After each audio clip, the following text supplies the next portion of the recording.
Bismillahirrahmanirrahim. Assalamualaikum warahmatullahi wabarakatuh. Sahabat Syair 78 yang dirahmati Allah, alhamdulillah pada hari ini Allah masih menakdirkan kita untuk bermuajahah, bertafakur, bertadabbur dalam rangka menuntut ilmu, dalam rangka bermuzakarah, senantiasa berusaha mengingat Allah dan mengkaji ilmu-ilmu syariat Islam sebagai bekal hidup kita di kemudian hari.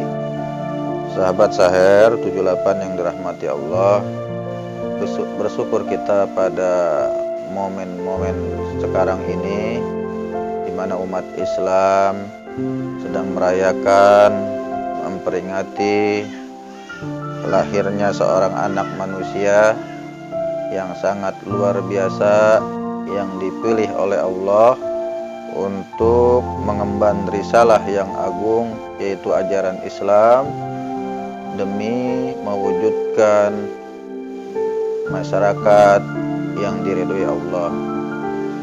Dialah Rasulullah Sallallahu Alaihi Wasallam, Nabi Muhammad, Nabi kita, junjungan kita, teladan kita, kedua kita, Nabi akhir zaman, penutup para nabi yang memang wajib bagi seorang muslim untuk mengikuti dan meneladaninya. Lahirnya beliau pada tahun 571 Masehi bertepatan dengan penyerangan Ka'bah oleh pasukan bergajah yang bernama Abraha. Disitulah lahir seorang anak, seorang manusia laki-laki yang dipersiapkan oleh Allah untuk menjadi agen of change, agen perubahan, yaitu merubah masyarakat yang diatur oleh tatanan jahiliyah kepada masyarakat yang diatur dengan tatanan Islam, tatanan yang agung, tatanan yang manusiawi, yang sesuai dengan fitrah manusia, yaitu tidak lain dengan syariat Islam. Dalam beberapa ayat Allah sudah menyinggung tentang bagaimana wajibnya seorang muslim untuk meneladani Rasulullah Sallallahu Alaihi Wasallam dalam kehidupan sehari-hari. Ayat pertama kita mungkin sudah sering dengar, sering menyaksikan acara-acara tablik akbar atau maulid Nabi. Ayat ini seringkali dibaca oleh para dai, para da'iyah, mubalik atau mubalighah, yang bunyinya a'udzubillahi minasyaitonirrajim, bismillahirrahmanirrahim, laqad kana lakum fi rasulillahi uswatun hasanah. Dan sungguh telah ada bagi kalian, telah ada pada diri Rasul sebuah qudwah, yaitu teladan yang baik. Ayat itu mengajak umat Islam semuanya, termasuk diri al-fakir, agar senantiasa mengikuti, meneladani segala tingkah laku Rasulullah Sallallahu Alaihi Wasallam dalam berbagai aspek kehidupan, dari bangun tidur sampai tidur lagi, dari urusan pribadi, urusan keluarga, urusan masyarakat, urusan negara, sampai urusan dunia antar negara, itu harus mengembalikan segala sesuatunya pada Allah dan Rasul-Nya. Ya. Itulah sebabnya mengapa kemudian Allah dan Rasul-Nya mewajibkan kita untuk taat terhadap syariat Islam.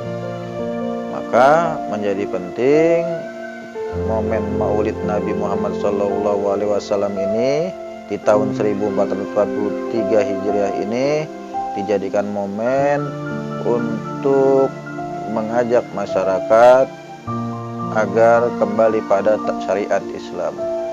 Karena dengan syariat Islam, insya Allah tatanan kehidupan akan berjalan secara harmonis, akan berjalan secara berkesinambungan, akan berjalan sesuai dengan kehendak Allah, sehingga terwujud masyarakat yang baldatun thayyibatun wa rabbun ghafur.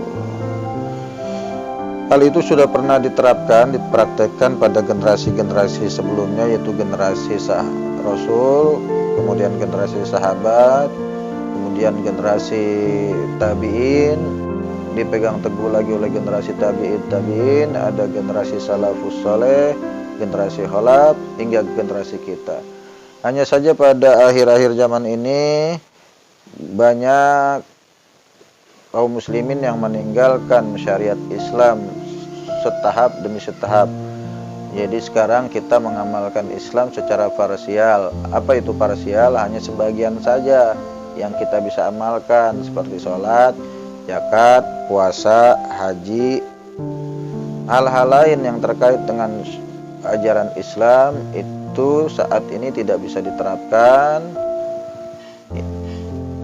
Itulah yang saat ini banyak dibahas atau didiskusikan oleh para alim ulama, bagaimana caranya agar syariat Islam secara kafah ini bisa terwujud kembali, bisa mengatur masyarakat sehingga lahirlah kemaslahatan untuk umat manusia. Ya. Dalam ayat lain pun Allah menyatakan bahwa memang wajibnya seorang muslim untuk terikat terhadap syariat Islam secara kafah, jelas dan gamblang, yang bunyinya A'udzubillahi minasyaitonirrajim. Bismillahirrahmanirrahim. Ya ayyuhalladzina amanu udkhulu fis-silmi kafah. Hai orang-orang yang beriman, masuklah Islam secara keseluruhan. Wala tattabi'u khutuwatis syaitan, dan janganlah kalian mengikuti langkah-langkah syaitan. Innahu lakum aduwwum mubin, karena sesungguhnya setan itu adalah musuh yang nyata. Ayat ini secara gamblang dan jelas menyatakan wajib bagi seorang muslim, bagi kaum muslimin untuk mengatur dirinya dengan syariat Islam, mengatur masyarakatnya dengan syariat Islam. Jika dia seorang kepala rumah tangga, dia harus mengatur keluarganya dengan syariat Islam. Jika dia tokoh lingkungan, dia harus mengatur masyarakatnya dengan lingkungan. Jika dia tokoh negara atau kepala negara, maka dia wajib mengatur masyarakatnya dengan syariat Islam. Itulah sebuah paparan yang harus kita pahami bersama. Maka jadikanlah momentum Maulid Nabi Muhammad SAW di tahun 1443 Hijriah ini sebagai momentum untuk menerapkan syariat Islam secara kafah, agar kaum muslimin bisa hidup bahagia dunia dan akhirat. Sahabat Sahir 78 yang dirahmati Allah, adapun terkait pro dan kontra dengan hal-hal yang berbau syariah, sebenarnya itu bisa kita diskusikan secara masif, secara kontinu, agar masyarakat yang berbeda agama itu bisa mengerti dan memahami. Jika sebuah negara diatur dengan syariat Islam, mereka akan dilindungi, mereka akan dijaga kehormatannya. Bahkan sampai Rasul akan menantang orang-orang yang memusuhi orang-orang yang berbeda agama, yang hidup berdamai dengan kita, ya. Jadi kafir zimni namanya. Kafir zimni itu wajib kita lindungi, tidak boleh kita zolimi, tidak boleh kita usik, tidak boleh kita ganggu. Mereka bebas beribadah sesuai dengan keyakinan dan agamanya masing-masing. Sahabat saya 78 yang dirahmati Allah, itulah sedikit paparan agar umat Islam di dunia, khususnya di Indonesia, bisa mengerti mengapa kemudian para alim ulama ingin mewujudkan syariat Islam secara kafah dalam kehidupan masyarakat kita. Jadi tidak perlu ada rasa was-was, tidak perlu ada khawatir, jangan lagi termakan oleh isu dengan stigma negatif yang menyatakan bahwa syariat Islam itu kejam, syariat Islam itu berbahaya. Justru mari kita sebagai seorang muslim harusnya husnuzon, percaya dengan ajaran Islam, ajaran agama kita sendiri, sehingga momentum Maulid Nabi besar Muhammad SAW 1443 Hijriah ini menjadi bermakna, memiliki asar dalam benak-benak kaum muslimin. Apa itu asar? Bekas, membekas dalam pikiran-pikiran kita semua, sehingga momentum Maulid Nabi Muhammad SAW 1443 Hijriah ini memiliki efek positif, yaitu dalam rangka menerapkan syariat Islam secara kafah. Karena meneladani Rasul itu maknanya seperti itu, bukan sebatas mengamalkan akhlak dan moral atau etikanya Rasul, seperti kesantunannya Rasul, kesabarannya Rasul saat dihina, kesabarannya Rasul saat dicela. Bukan semata-mata karena itu, tetapi yang dimaksud dengan meneladani Rasulullah SAW adalah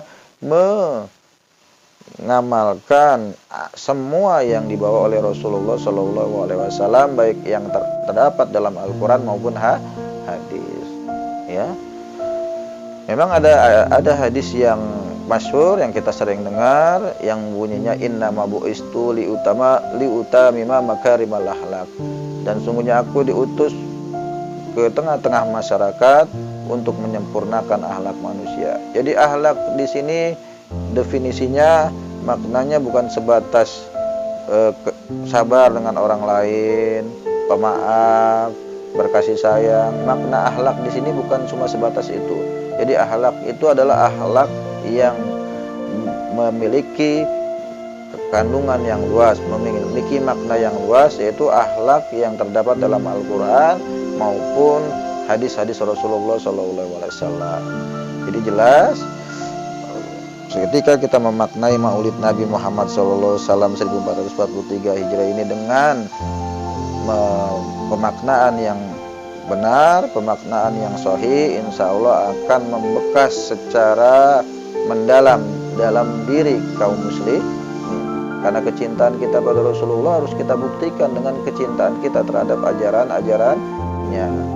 Salah satu bukti kecintaan kita adalah memperjuangkan ajaran-ajarannya secara kafah, yaitu menerapkan syariat Islam secara kafah. Insya Allah dengan demikian semua kondisi-kondisi masyarakat yang ada bisa terurai dan bisa terselesaikan. Walaupun pasti ketika hal itu terjadi ada permasalahan-permasalahan yang harus kita hadapi. Karena dalam hidup di dunia ini memang adalah ujian. Selama kita hidup, Allah terus memberikan kita PR, memberikan kita soal, agar kita bisa berpikir kreatif bagaimana cara menjawab soal-soal yang Allah berikan kepada kita. Makanya Allah berani memberikan soal-soal yang berat terhadap manusia, karena manusia diberikan akal, kecerdasan yang luar biasa. Itulah yang kemudian menjadikan Allah memberikan soal-soal yang pelik, yang luar biasa dalam kehidupan masyarakat, dalam kehidupan dunia. Karena Allah paham betul, tahu benar kemampuan manusia, kemampuan akal pikiran manusia, sehingga diberikanlah ujian-ujian, soal-soal yang bisa harus kita jawab bersama. Mungkin itulah sedikit